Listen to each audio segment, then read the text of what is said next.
Vamos partir para o final dos tempos? Vamos. Vamos falar do que interessa para o dia. Vamos para onde a gente vai. O Wesley tá doido para saber se ele parte hoje, se ele parte amanhã. Quero saber se a gente vai ficar nessa tribulação aí, se a gente vai antes.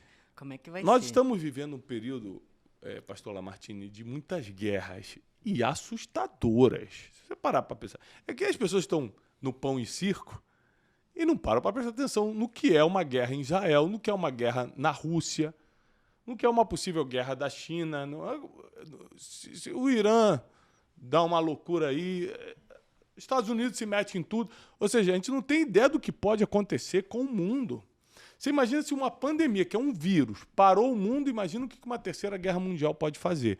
Então, sem querer criar alarde, mas trazendo um pouco a consciência dos fatos, como nós podemos analisar o fim dos tempos mediante os sinais que nós estamos vendo no mundo hoje? Bom, Tiago, durante a Guerra Fria, no final da Segunda Guerra Mundial, os Estados Unidos desenvolveram a bomba atômica e eles perceberam o poder desse destruidor da bomba, né? Acabou a guerra por causa disso. O Japão assinou a rendição porque viu que não tinha jeito. A Rússia, por sua vez, já estava também desenvolvendo a bomba atômica. E logo após a Segunda Guerra Mundial, a Guerra Fria ficou entre Estados Unidos e Rússia. Eles cada vez mais se fortalecendo, criando bombas, né, cada vez mais poderosas. Por exemplo, a Rússia, ela desenvolveu uma bomba que ela tinha o pressuposto de ter 58 megatons. Para você ter uma ideia, a bomba de Hiroshima tinha 2. Que isso? Chegou na hora H, eles falaram, vamos fazer uma coisa, vamos fazer um teste com a metade. E ela foi tão poderosa, mas tão poderosa, a nuvem de cogumelo chegou a mais de 30 quilômetros. O avião que soltou, ele foi afetado já a centenas de quilômetros por causa da onda de choque. Eles perceberam. Falaram, não, essa bomba não dá. Acabaram com a bomba de hidrogênio. Acabou, está lá. Mas eles têm a tecnologia. Era uma bomba que chamava Tsar, né? Por que eu estou dizendo isso? Por mais que era uma guerra de dominação e de hegemonia, tanto de Rússia com o comunismo, quanto os Estados Unidos com o capitalismo, eles não eram loucos o suficiente para chegar e fazer uma guerra mundial com bomba atômica, porque ia acabar o mundo. Você entendeu? Agora, hoje nós estamos vivendo um outro tempo. Hoje você tem novos players querendo assumir a hegemonia do mundo. A China é muito importante, porque a China é o país que desenvolveu tecnologicamente. A China hoje ela está com seus tentáculos em todas as nações da Terra. Entendeu? Eles, dentro de 20 anos, eles são a principal nação econômica do mundo. Eles vão passar os Estados Unidos. Estão se armando também. Mas eu não tenho tanto medo da China. A Rússia, ainda que obsoleta, as suas armas são antigas, não dá para comparar a Rússia com os Estados Unidos. Para você ter uma ideia, o budget, o investimento em armas, né, no militar americano é de 750 bilhões por ano. O resto do mundo é 700. Então, os Estados Unidos sozinho, ele tem poder para acabar com tudo. Só que você tem agora um novo player, que está muito próximo de uma bomba atômica, que é o Irã. O Irã está muito perto. Alguns dizem que ele já tem a tecnologia, já desenvolveu até 98% urânio para fazer uma bomba atômica. O que ele não tem ainda, o que os especialistas dizem, ele não tem o aparato que vai ser espoleta para explodir a bomba. Ele não tem essa tecnologia ainda de como fazer ela ser detonada. E o Irã é perigoso porque ele não tem nada a perder? Seria isso? O Irã, ele acredita que ele tem que destruir Israel e os Estados Unidos. Ainda tem a questão religiosa. Religiosa. Ali não existe razoabilidade.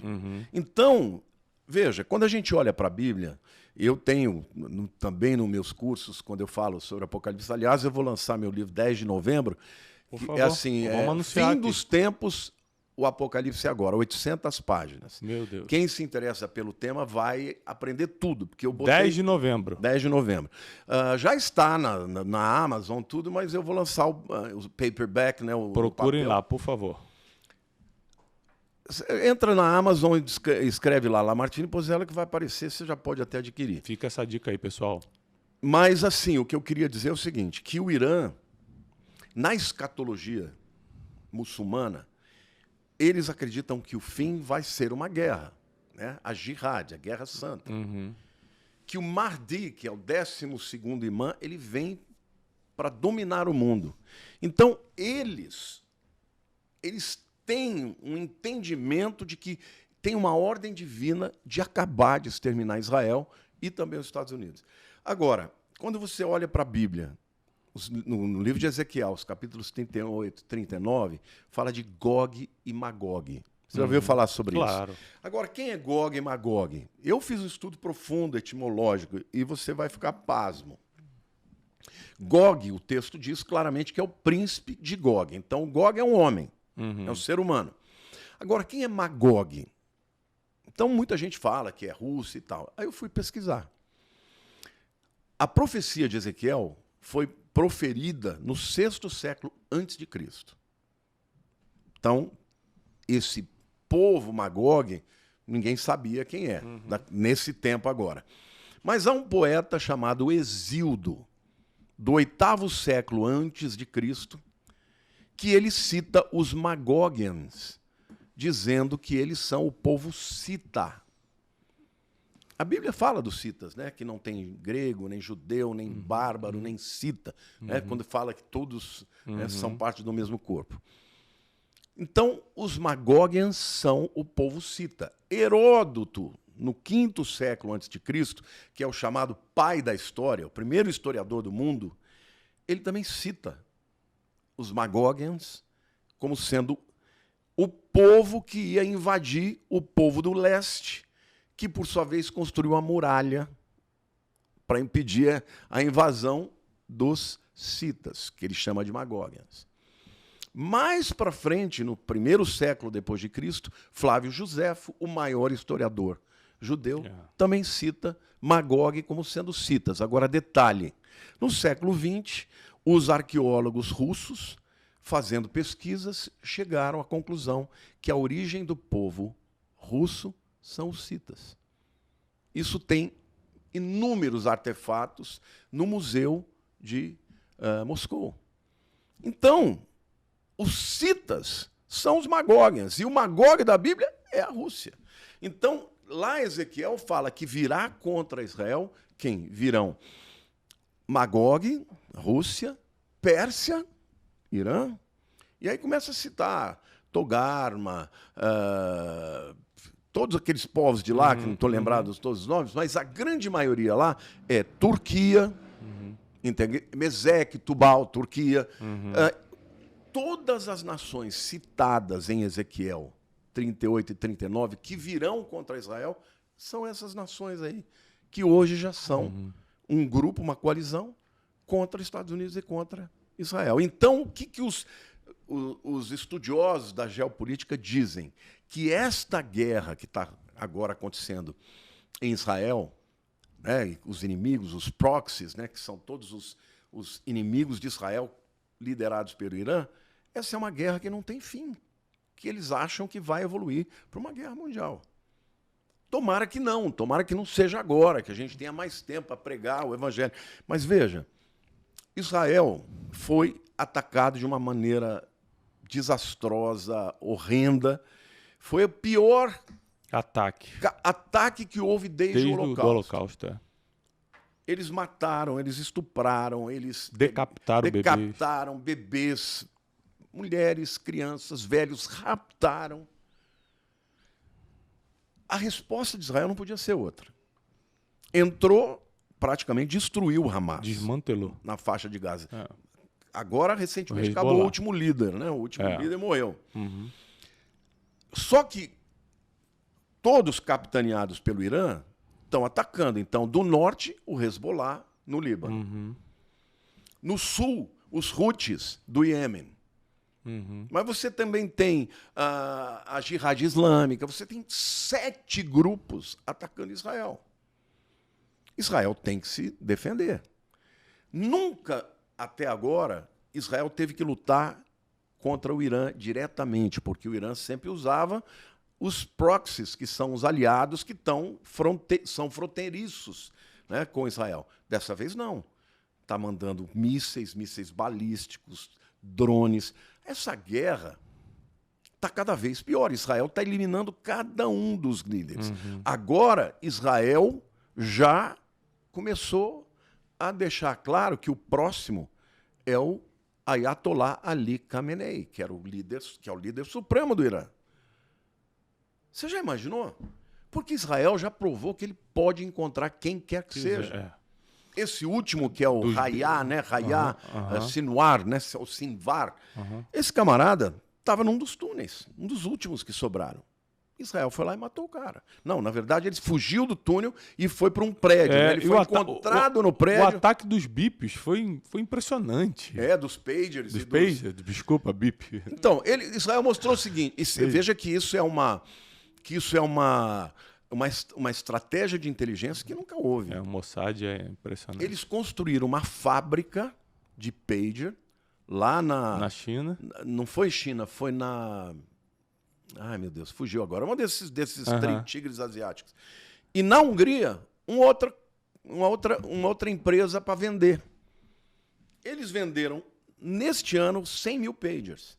5 mil carimbados para o Líbano.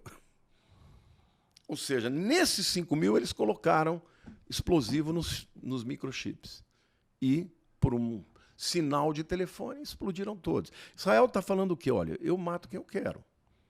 Né? O outro líder do Hamas, que foi morto lá no Irã, inclusive no dia da posse do presidente, como é que ele chama o...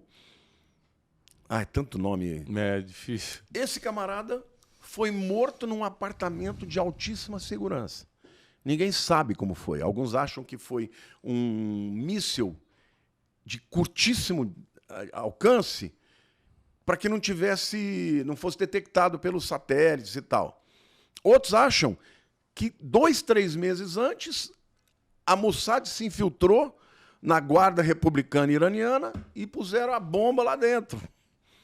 Mas, ou seja, Israel está falando, olha, vocês parem porque eu posso matar quem eu quiser. E ele foi matando. O Nasrallah, que era o maior líder do Hezbollah, já foi morto. Esse último que foi morto agora, né, que é esse Hayat Sinwar, foi o cara que orquestrou esse ataque de 7 de outubro. Então, seja, se Israel vai e mata um cara desse, aí sabe-se lá o que vai acontecer. Pode explodir realmente a Terceira Guerra. E, pastor, de onde que vem toda essa força armada, assim?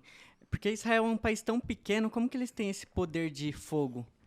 Não, Israel é um país que, ao longo dos anos, desenvolveu tecnologia de uma maneira extraordinária. Israel, as maiores mentes do mundo são judaicas, são judeus. Todas essas grandes startups, o Waze é judaico. Olha, você ficou começar a citar... Os maiores banqueiros do mundo. Exato, os Rothschild, todos Rockefeller não é, Rothschild. E muitos, né? Eles dominam a economia, eles dominam... Os maiores prêmios Nobel são de ciência, de tudo. Mais de 20% de judeus, ou seja, eles investem na mente das pessoas, na tecnologia. E hoje, Israel já é a 7ª nação do mundo em poder bélico. E Israel, embora não reconheça, é uma nação atômica. Então, mas além disso, tem um aliado poderosíssimo que é os Estados Unidos. Nessa guerra, quem que está, né, mandando as armas, principalmente para o sistema antiaéreo israelense? É os Estados Unidos, porque só no dia que eles atacaram, lá no 7 de outubro, foram mais de 5 mil mísseis lançados de uma vez contra Israel.